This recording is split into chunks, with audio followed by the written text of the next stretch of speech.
तो गाइस, जैसे कि काफी सारे लोग डिमांड कर रहे थे कि मुझे एक न्यू सीरीज को लाना चाहिए, तो सभी की डिमांड को फुलफिल करते हुए मैं एक न्यू सीरीज लेकर आ चुका हूं जिसका नाम है स्वॉर्ड इमॉर्टल वर्ल्ड। और मैंने इस सीरीज का नाम ऐसा इसलिए रखा क्योंकि अगर आप लोगों ने मेरी स्वॉर्ड इमॉर्टल वाली सीरीज को देखा है तो इसकी भी स्टोरी लाइन सेम उसी तरीके से होने वाली है कि हमारा मेन हीरो किसी पावर के द्वारा अपनी दुनिया को छोड़कर एक अलग ही यूनिवर्स में आ जाता है। सो विदाउट वेस्टिंग टाइम चलिए बढ़ते हैं इस कहानी के मेन स्टोरी लाइन की तरफ। इस कहानी की शुरुआत होती है हमारे मेन कैरेक्टर को दिखाते हुए जिसका नाम होता है लिन यून चैन, जिसे उसके सेक्ट से केवल इस बात के लिए निकाल दिया जाता है क्योंकि वो होता है कि स्वॉर्ड स्लेव, यानी कि एक ऐसा बंदा जिसके पास में ना तो ज्यादा पावर्स होंगी और ना ही समाज में उसकी ज्यादा इज्जत की जाएगी। और उसकी इतनी ज्यादा बेइज्जती हो जाने की वजह से वो यहाँ से जाकर अपने लिए एक ठिकाने को ढूंढने लगता है ताकि वो वहाँ पर रह सके, क्योंकि ये एक ऐसी दुनिया है जहाँ पर केवल कल्टिवेशन को महत्व दिया जाता है। जिसके पास में ज्यादा पावर्स होंगे केवल उसी का सम्मान किया जाएगा। लेकिन लिन यून चैन तो अभी तक केवल मार्शल आर्ट के 3rd लेवल को भी पार नहीं कर पाया था, इसीलिए फिर वो वहाँ पर बैठकर अपनी एक बुक को पढ़ने लगता है। साथ ही वो इस गुफा के बारे में भी कहता है कि ये कितनी ज्यादा अजीब है। इसके बाद फिर हमें एक अलग ही दुनिया में एक और लड़के को दिखाया जाता है जिसका भी नाम होता है लिन यून चैन। ये अपनी दुनिया में असल में एक लॉयर होता है, यानी कि एक वकील। काफी ज्यादा बारिश होने की वजह से वो भी इसी तरीके के गुफा के अंदर चला जाता है। वो सोच रहा था कि वो कम से कम बारिश और लाइटनिंग स्ट्राइक से तो बच ही जाएगा, और तभी उसको एक वॉइस मैसेज मिलता है कि कल के दिन तुम्हें एक केस लड़ने के लिए आना होगा। और वो जैसे ही अपना जवाब भेजने की कोशिश करता है उसका नेटवर्क ही चला जाता है। वो सोच रहा था कि जरूर बारिश की वजह से नेटवर्क गए होंगे,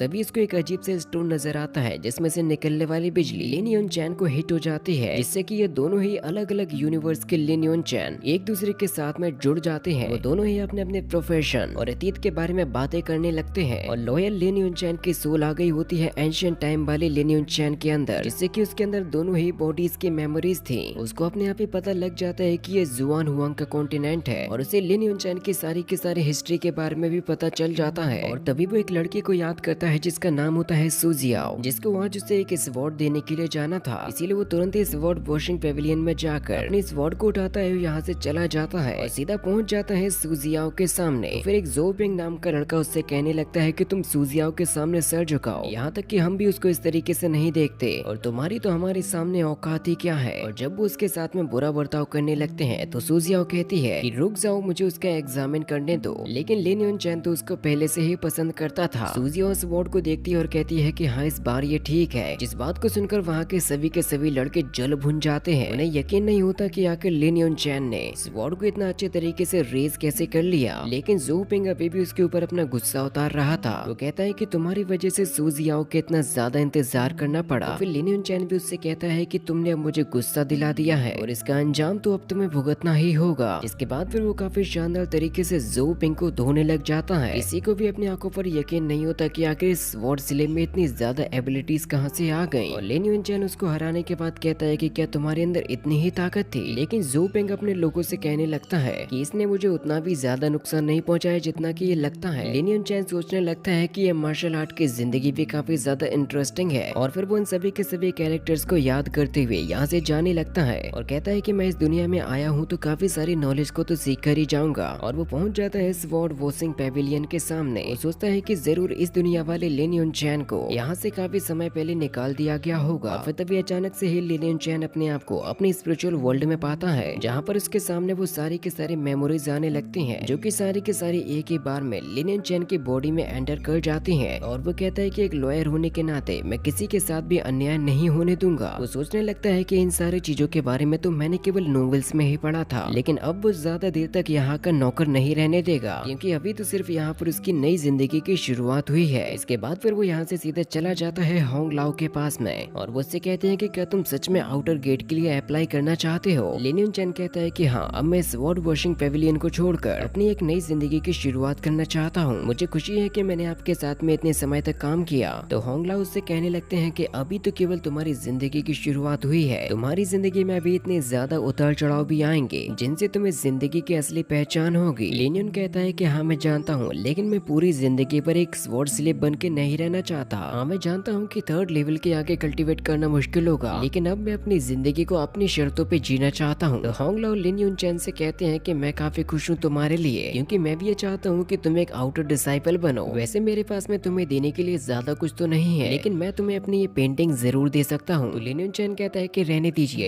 ये चीजें आपके लिए बहुत ज्यादा जरूरी है। लेकिन होंग लाओ लिन चैन से कहते हैं कि ये चीजें तुम्हारी जिंदगी में बहुत ज्यादा जरूरी है, मैं तो इनका इस्तेमाल नहीं कर पाया, लेकिन तुम्हें इनको जरूर से करना चाहिए। इसीलिए फिर लिन चैन उन पेंटिंग्स को लेकर यहाँ से चला जाता है और वो जंगल में जाकर पहली पेंटिंग को खोलता है जिसमें टेक्निक बताई गई थी टाइगर फिस्ट की, और ये पेंटिंग वाला टाइगर अचानक से ही उसके ऊपर अटैक कर देता है। लिन चैन कहता है कि मुझे कुछ भी करके ये टाइगर फिस्ट टेक्निक को सीखना ही होगा, इसीलिए फिर वो तुरंत ही उसको कल्टीवेट करने लग जाता है। और वो तभी वहाँ पर एक को लड़का आता है, तो लिन चैन टाइगर फिस्ट को कल्टीवेट करते हुए उसके साथ भी फाइट करता है, जिसे वो काफी आसानी के साथ में हरा भी देता है। लेकिन फिर तभी वो लड़का लिन चैन से कहता है कि तुम मुझे क्यों मार रहे हो, मैं हूँ डोंग युआन, वैसे मुझे खुशी है कि तुम मार्शल आर्ट को सीख रहे हो। लिन चैन युआन से कहता है कि आखिर तुमने मुझे कैसे ढूंढा, जिसके बाद फिर वो दोनों ही उसी गुफा के अंदर चले जाते हैं, जहाँ पर युआन लिन चैन से कहता है तुम्हारे पास में इतना पैसा कहाँ है जो कि तुम अपनी ट्रेनिंग को कर सको, और वैसे तुमने इस जंगल में रहना क्यों शुरू कर दिया। जिस बात पर लिन चैन उससे कहता है यहाँ पर मैं प्रैक्टिस काफी आसानी के साथ में कर सकता हूँ, इसीलिए मैं यहाँ पर आ गया। लेकिन युआन उससे कहता है कि मैं जानता हूँ जरूर ये ज़ो पेंग ने किया होगा, क्योंकि उसके पिता एक एल्डर है, इसीलिए वो जो चाहे वो करता है। और फिर उससे कहता है कि मैं तुम्हें अपने घर पर ले चलूंगा, जो कि असल में एक वुडन हाउस होता है जो कि काफी समय से खाली पड़ा हुआ था, इसीलिए वो इस जगह को लिन चैन को दे देता है। उससे ये भी कह देता है कि अगर कभी भी तुम्हें मेरी जरूरत पड़े तो तुम मुझे बुला सकते हो, और वैसे मैं शाम को तुम्हारे लिए कुछ खाना लेकर भी आ जाऊंगा। रात के वक्त में जब लिन चैन अपने कपड़ों को रख रहा था, तो फिर तभी उसके कपड़ों में से एक लेटर निकलता है जिसमें उसके लिए काफी सारी चीजें लिखी गई थी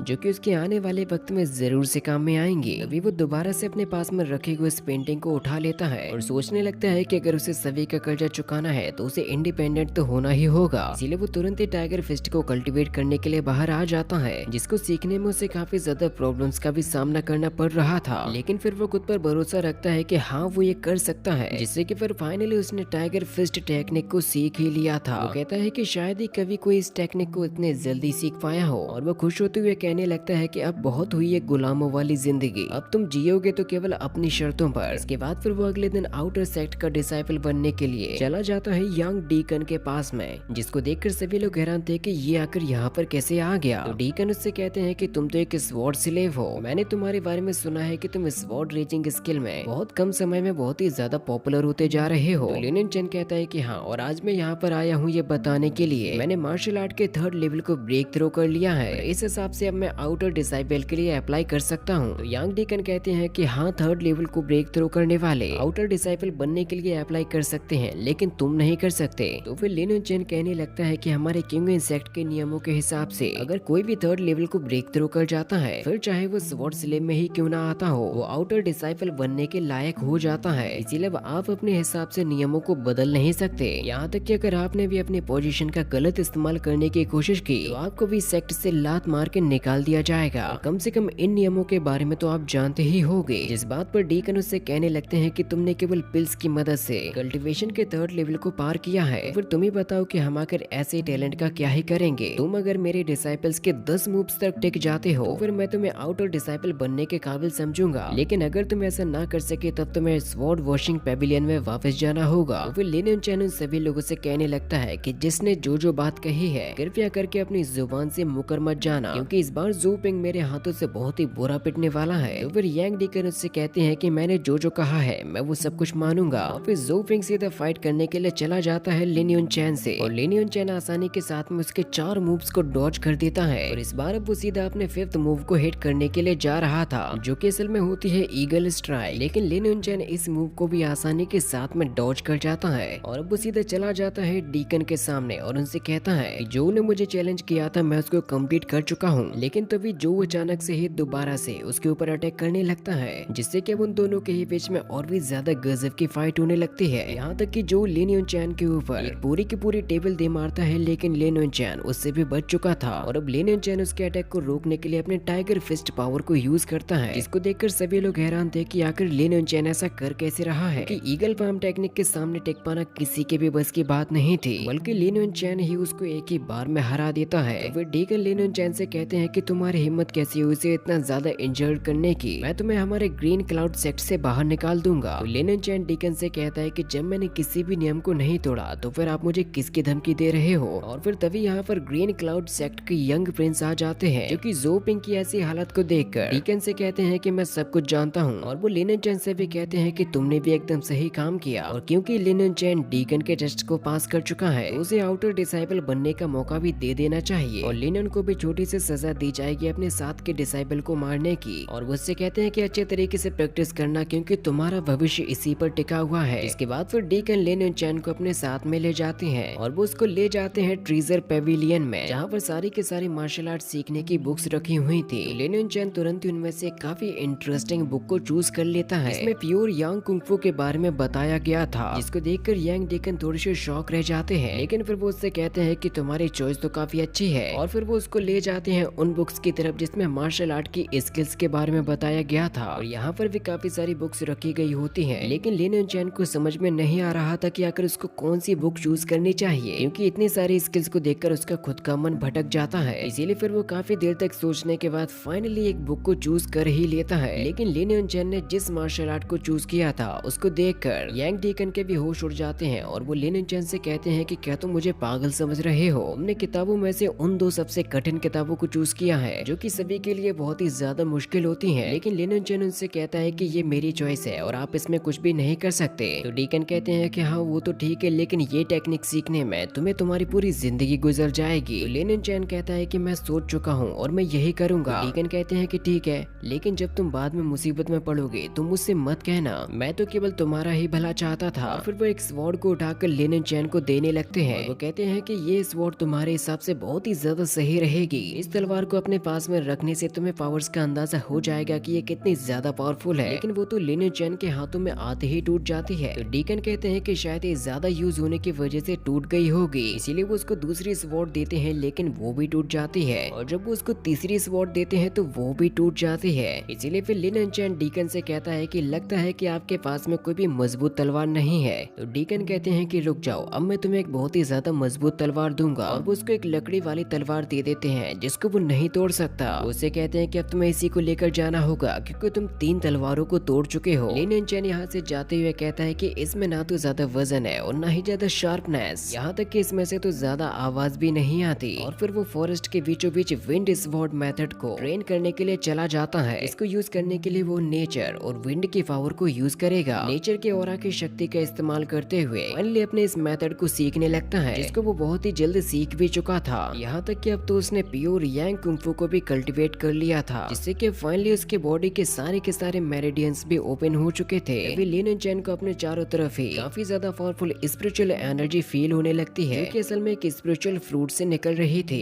लेकिन तभी वहाँ पर एक स्पिरिचुअल सॉर्ड टाइगर आकर उस फ्रूट को निगल जाता है, जो कि काफी ज्यादा पावरफुल था। लिनन कहता है कि ये तो 4th लेवल का मार्शल डाओ है, इसकी एक डीमन में बनने की शुरुआत हो चुकी थी। यहाँ तक कि अभी भी उसने एक स्पिरिचुअल फ्रूट को भी निगल लिया था, जिससे कि अभी अपने पावर्स के पीक लेवल पर आ चुका है। और तभी अचानक से ही वो लिनन चैन के ऊपर अटैक कर देता है और इसी के साथ में एपिसोड भी यहीं पर खत्म हो जाता है। और अगर आप लोग इस फाइट को देखने के लिए एक्साइटेड हो तो मुझे कमेंट में जरूर से बताना, जिसका नेक्स्ट एपिसोड बहुत ही जल्द आया जाएगा।